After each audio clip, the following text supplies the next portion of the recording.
Using natural materials, she forms structures presenting images from nature or of our own bodies in unusual ways. How these fragile structures interact with their environments and how they viscerally affect us illuminates how we sense and how we feel about our world. On this edition of Art Now, we'll look at the work of Ann Coddington Rast.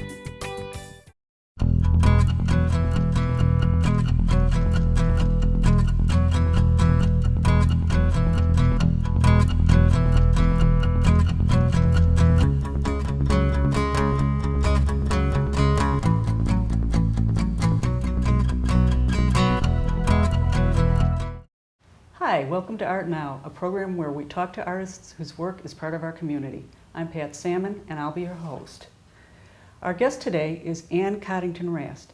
She received a BFA in Fibers from Colorado State University in 1986 and a Master in Fine Arts and Sculpture from the University of Illinois in 1993. She has taught at the U of I and Parkland College, and she is presently an associate professor in the art department at Eastern Illinois University. Ann received an individual artist grant from the Illinois Arts Council in 2000 and finalist grants in 2004 and 2008. Her work has been shown around the country in venues such as the Chicago Cultural Center, the Kohler Art Center in Wisconsin, the Sheldon Art Galleries in St. Louis, and the Swope Art Museum in Indiana. Thanks for being with us today, Ann. Thank you. Thanks so much for having me. Okay. My first question is how you first got interested in art. When I was a little girl, I started making things. I would go out into the backyard and dig stuff out of roots of trees, and there was this huge tree in our backyard when I lived in Terre Haute, and it had fallen over in this gully, and the root system was exposed. So I would go back there and start digging through it and finding things and like excavating it. And so it was kind of a cross between archaeology interests but then I wanted to make things from these things that I found. And so I'd gather bits of fabric and strings and objects from nature and just started making things. And I was probably maybe 5 years old at the time, and I never thought of it as, oh, I'm going to go make some art. Mm-hmm. It was very much just play. Yes. So that's kind of how I became interested in it. Okay. Your undergraduate degree was in fibers, so you were obviously interested in that early on. I guess you've addressed this a little bit, but why do you think you were drawn to fiber art in particular? Well, when I went to college, I started out in interior design because I thought, oh, here's something I could do that's like art, but I could get a job. Mm-hmm. But one of the courses that we were required to take was a textiles course, and I fell in love with it. Yeah. It just was, the interior design wasn't really clicking for me, but once I got into this course where we were printing fabric and using fiber materials to make things, I thought this is really where I belong. Yeah. And I took that kind of leap of faith thinking, I don't really know what I'm going to do with a fibers degree, but it just felt right. So that's kind of where I aimed. Okay. Let's look at one of your pieces. This one's called Passage, and it has a bird theme. Why don't you just talk about that a little bit? This is a piece that's in progress. I'm currently working on an exhibition for the Western Art Gallery in Cincinnati that's going to be next spring. And I've started, this is actually a small grouping of the birds that are slip cast out of ceramic. And I wanted to make this huge kind of flock of birds, and I realized quickly that although I have woven birds, like this one here, that in the past, that there was no way I was going to be able to make as many as I wanted with that technique. And so although I hadn't done slip casting before, I decided that I was going to give it a try. So I made a group of woven birds and then cast them in ceramic. And the ones you see here are woven first and then ceramic cast. And so I've made over 500 of them, and they're going to be suspended from the ceiling in this very large flock. And from this black string. So I think actually the strings, once you get 500 strings together, it'll be kind of as though they're raining down, or they're both kind of flying and falling simultaneously. Yeah. Is kind of what I can see that. Yeah, I think we have another image of that too here. Yeah, this is from the other Actually, side, and yeah, it's this piece right here. And so I just hung a few of them to kind of see how they would look in space, and you know, to get a sense of what it would be like to look through them and how dense I was going to make them. And I'm still making a lot of decisions, you know, trying to figure this piece out, because it's still, like I said, in progress. Right. So. Now, many of your works relate to nature. I guess you've already covered a little bit of this, but what do you think it is in your background that kind of points you in this direction? Yeah, it was funny when I saw that question on your list, because I never thought, oh, I work with stuff from you know, with ideas from nature. It really evolves more out of different metaphors that things from nature portray. Like the blackbird has so many literary references and historical references that interested me, and that's really why I chose them. You know, from Edgar Allan Poe's Raven to Maya Angelou's I Know Why the Caged Bird Sings. You know, that there are many inferences that we make when we see birds, and so that's why I chose the birds for this particular piece. And it also relates to 2012, the Quetzalcoatl, the end of days, the Mayan calendar, and which part of that prophecy is birds will rain down from the sky. And so since the show is in 2012, it kind of conjures up some of that metaphor. And then other images that I've utilized, like tornadoes and clouds and things like that. I guess surely they are from nature, but I didn't, like I said, I didn't think, oh, I'm going to work with nature. But they, again, were metaphors for kind of emotional and psychological conditions, more so, you know, to kind of stand in for stuff that was happening in my life, or speak about things that have a universal kind of emotive quality. Right, so you're using those images from nature, but they're really portraying feelings. Yes. Right. Yeah. Okay. Let's take a look at some of your pieces from the Center of Creative Arts show you had in St. Louis at 2007. So this is one of the first bird images that maybe the first bird images that I did. And this was a piece called 44 Blackbirds. And these birds are kind of flightless, wingless, stationary, still, motionless, you know, and so they're very sad in a way. And this piece was about, I was turning 44, and all through my life I've thought about when I have a birthday. In fact, my birthday was just yesterday. But happy birthday. Thank you. But I've thought about, all throughout my life, I've thought about what portion of my life was over. And when I turned 44, I thought, maybe this is half my life, you know, that I was at that point. So I started thinking about death and what that might, you know, what that might be like. And so I made this group of birds that hung motionless, you know, on one side of the wall. And this piece actually, I guess you could call it was an installation. This is another view of it at a different exhibition. And again, I used the black string to kind of emphasize like this idea of falling, or this verticality, this dropping down. But I also liked having them at different heights so that they somewhat looked like music, or so that there was some movement of your eye across the piece and between the different birds. This piece is actually on the opposite wall.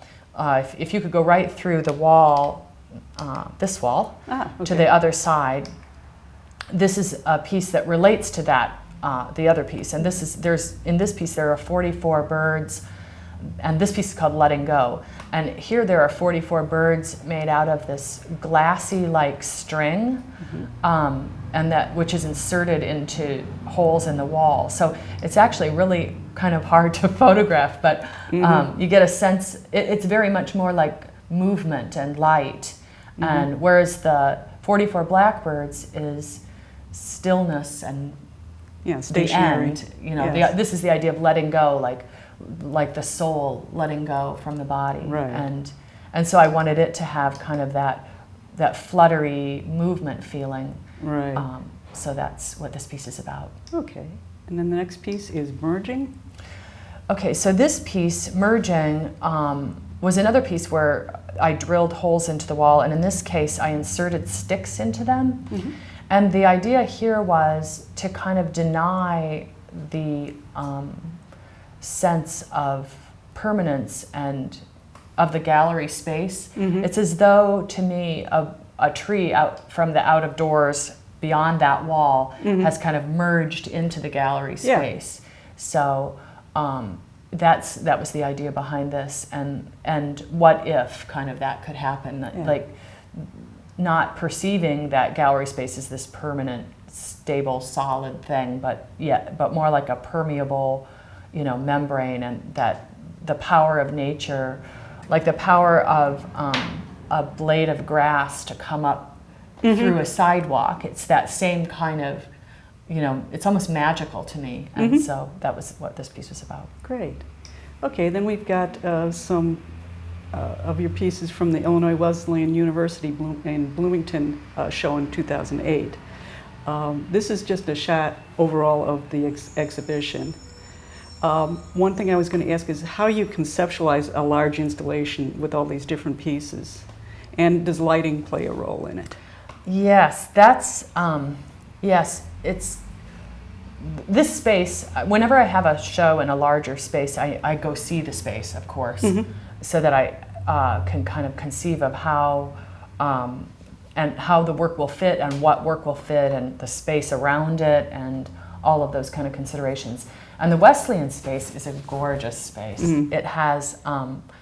It has this black ceiling, so it totally disappears. It's like the night sky. It's really gorgeous, and then the walls kind of seem to float in that mm-hmm. space, and then the natural kind of wooden floor works very well with my work. And so yes, the space definitely enters into it. And although these pieces are kind of separate pieces, thinking about how they work together, and curating the whole space, I think is definitely a consideration with work of this nature. Okay, then the next one is Dark Clouds. So this piece kind of evolved over time, and it also deals with like emotive quality, like the metaphor of what a dark cloud mm-hmm. means, mm-hmm. and something off in the distance that is foreboding, and mm-hmm. And so I wanted again to make it as though the nature was coming through the wall or up through the floor into that space, right, and into the gallery space. One thing that I really didn't really think about but became more of an issue was the shadows of them. Mm-hmm. I loved that. Yeah. That was really, I started then, in actuality, loving the shadows more than the pieces themselves. And I thought, and someday I'm going to come up with a way to exhibit this or something like this where all it is the shadow, where the piece is kind of out of the picture somehow. I would love that, because I've always been fascinated with shadows. So, yes. Yeah. Well, it makes it really alive. And there are actually, two of those are suspended from a very thin string. And so they kind of move a little bit if you walk amongst them. Mm-hmm. And so then the shadows are and mm-hmm. the light is moving on the wall. It's really, It really has quite a bit of life in that way. That's great. Okay, the next one is Looming. So this is the two kind of tornado pieces that I made for this space. And again, it was an image of something kind of looming in the distance. And I also liked the relationship between the idea of looming and a woven structure right. as well, although these weren't made on a loom, but it still recalls that kind of fiber background right. from which they emerge. And ironically, I started making the larger tornado shape and then went on vacation to Florida, where we go every year. And while there, we stay right on the Gulf, and mm-hmm. I was out on the deck, and a tornado, a water spout, I've never seen a waterspout up close or a tornado up close, and Yeah. and right there off the deck, within, it's hard to tell over the ocean, but you know, a mile away roughly, this beautiful dancing shape came out of the sky and touched the water, and it was there for a long time. And then a second one came down, and I thought, oh no, I'm going to have to make another one. My plan for this space was just to make the one, but then I thought, oh no, I'm going to have to make the second one. Right. Because it was, to me, like the universe was telling me, you know, that I needed that second one. And right. so I think we have another image of it as well. yeah, this image, you can see there's some thinner strings kind of hanging off of the netting. These are made of hand knotted netting.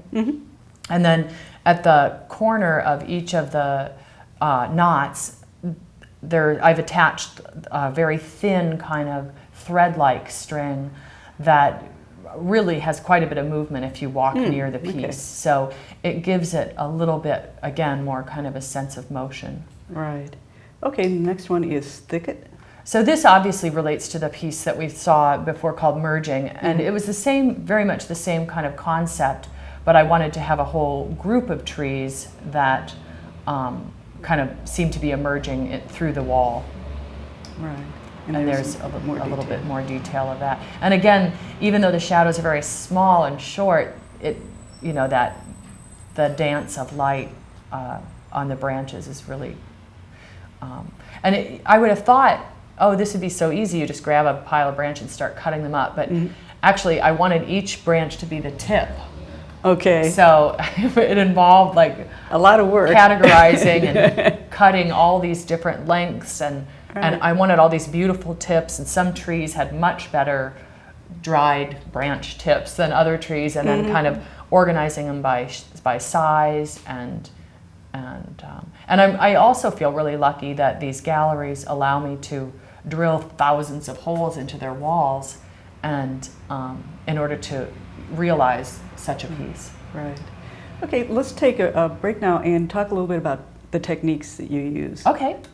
One of the techniques you often use to create your sculptures is twining, which you're doing right now. Can you explain what that is and just show a little bit about how you do it? So twining is a technique that evolved thousands of years ago in several cultures simultaneously. One's in Africa, and also like Bering Strait cultures. And it's an off-loom basket making technique, so it's a woven technique that's done without a loom. And it's basically, it still has a warp and weft structure, so this would be considered the warp, and this thinner string is considered the weft. They're both linen. It essentially involves wrapping the weft around the warp in a figure-8 kind of pattern. It has a double weft that figure-8s around the warp. And so it's a very simple structure, and yet you can make quite a variety of shapes from the technique, because you can add and subtract warps fairly easily. Okay, and then another technique that you use is netting. So why don't we take a look at one of your pieces, and you can just explain how that's done. Netting is a very simple process. It just involves tying knots. So I start with what would I guess be the bottom of this net, and have intersecting strings that I start by knotting those together first, and then I take another string and go around in circles, and then it just knots at every join.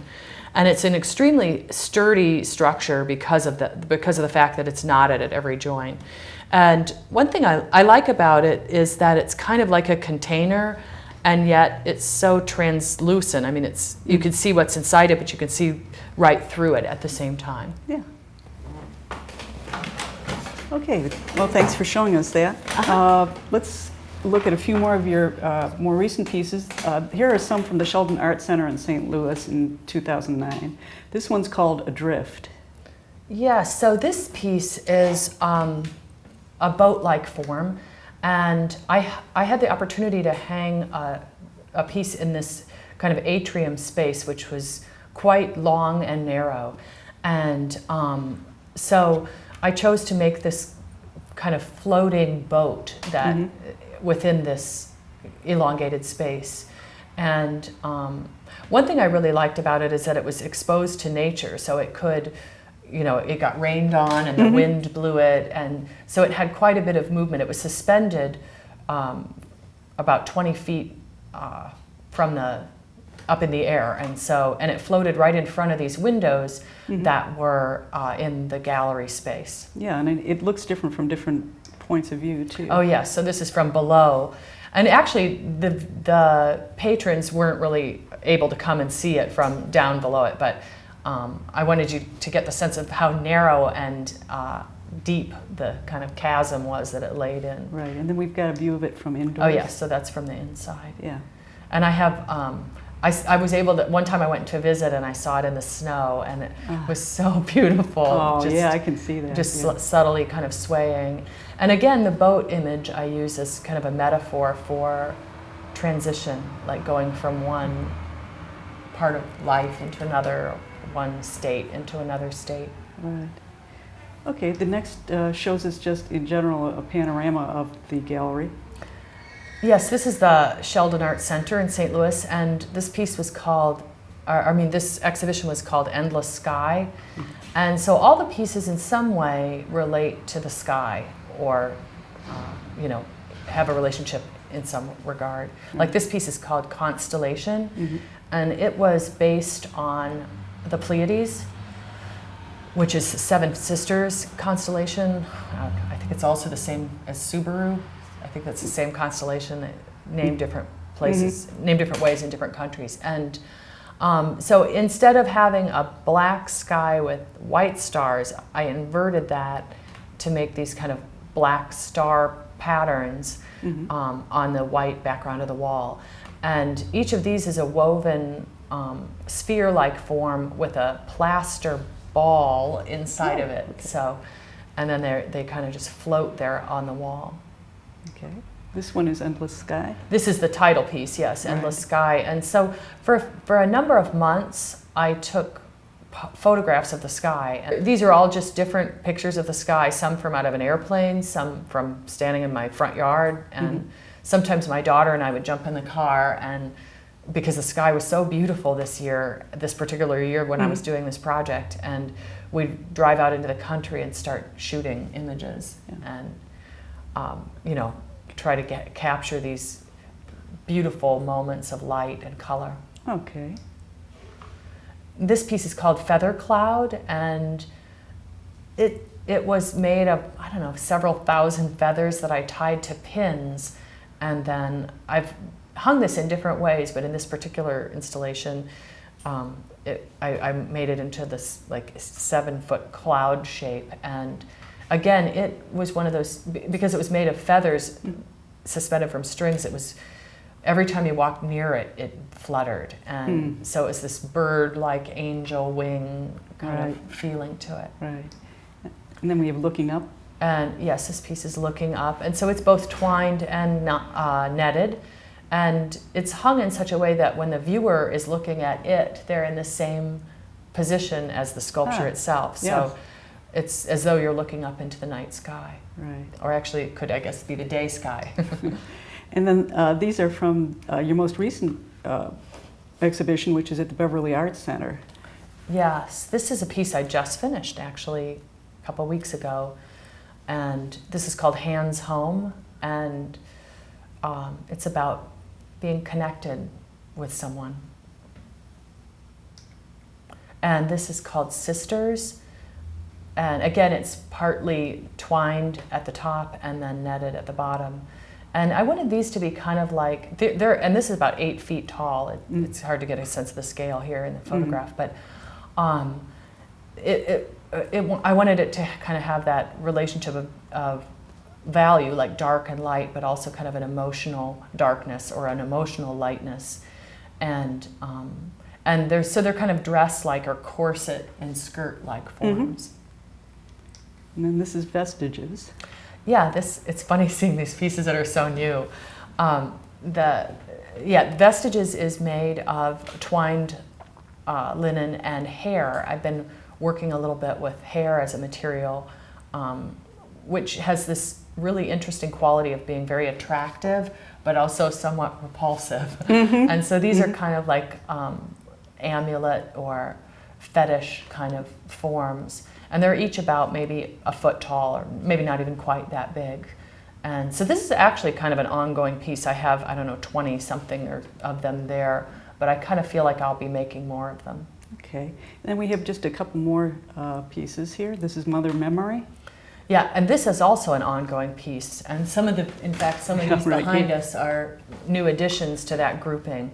I started this work, I was asked to do a piece for this cross-cultural show that was in Turkey and a number of other places. And so we each were working with this idea of mother and memory. And so these are kind of like sketches, or, you know, I don't know if I'll ever make them into larger sculptures, but I kind of see them as maquettes or, you know, like studies. And it's really fun to make something that you can make in a day rather than the pace of some of my other work. Right. And then this last one is Offering Teapot. So again, I work with hands and figurative images quite a bit, and so this was, I was asked to be in a teapot show, and I was working with, you know, with my hands, and I loved this kind of the gesture and the sentiment of a lot of times when you have tea or a tea ceremony, it's a time of coming together or an offering of friendship or sustenance to someone, and so that was the idea behind that. It's kind of a loosely defined teapot. Right. Okay. Thanks very much. I really appreciate your being here and talking about your art. Thanks for watching Art Now. Our guest has been Ann Coddington Rast, and you can see her art locally at the iHotel in the Conference Center or online at ux1.eiu.edu/abcoddington/portfolio. She also has a solo exhibition going on right now at the Beverly Arts Center in Chicago. We hope that you've enjoyed today's show, and we also hope it will inspire you to explore the local art scene and to make your own art now.